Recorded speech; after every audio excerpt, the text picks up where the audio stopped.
मीठा दोनों तहर आम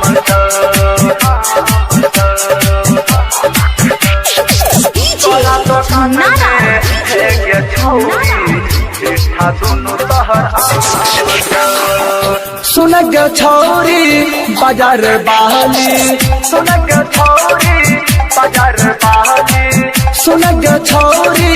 बाजार बहाली तोरा दुकान में लेबो खाली बोल हौले हौले गे तोरा दुकान में है गे छौरी मीठा दोनों तहर आम तोरा दुकान में है गे छौरी मीठा दोनों तहर आम तोरा दुकान में है गे छौरी मीठा दोनों तहर आम सुन गे छौरी बाजार बहाली तोरा दुकान में लेबो खाली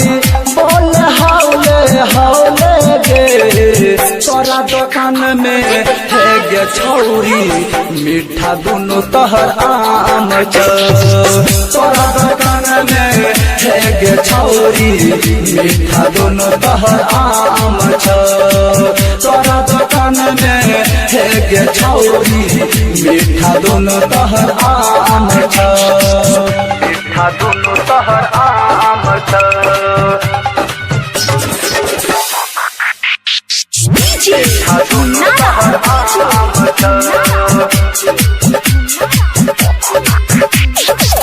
तोरा दुकान में है गे छौरी मीठा दोनों तहर आम भोरे भोरे खोल दुकाना जल्दी हमरा देखब समाना जल्दी हमरा देखब समाना बनी कराबल छियो परेशाना आके खोल तू अपना दुकाना आके खोल तू अपना दुकाना सुन के गरिया बाजार वाली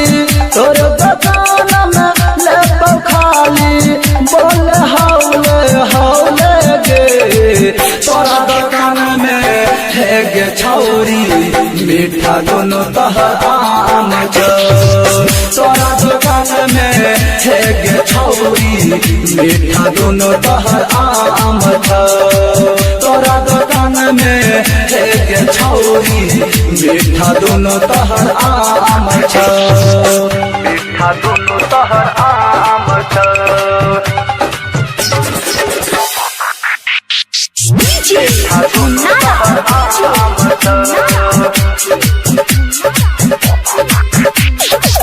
तोरा दुकान में है गे छौरी मीठा दोनों तहर आम छटकी छटका पर की बरका नैल बहु छौरी तर तरका खाई में आबै छी जब माजा जब तक माल रहै छी ताजा जब तक माल रहै छी ताजा सुन के छौरी टिकला बाली तोर दुकान में लेबो खाली बोल हौले हौले गे तोरा दुकान में है गे छौरी मीठा दोनों तहर आम तोरा दुकान में है गे छौरी मीठा दोनों तहर आम तोरा दुकान में है गे छौरी मीठा दोनों तहर आम recording studio Raxaul Raghunathpur presented by JM Music.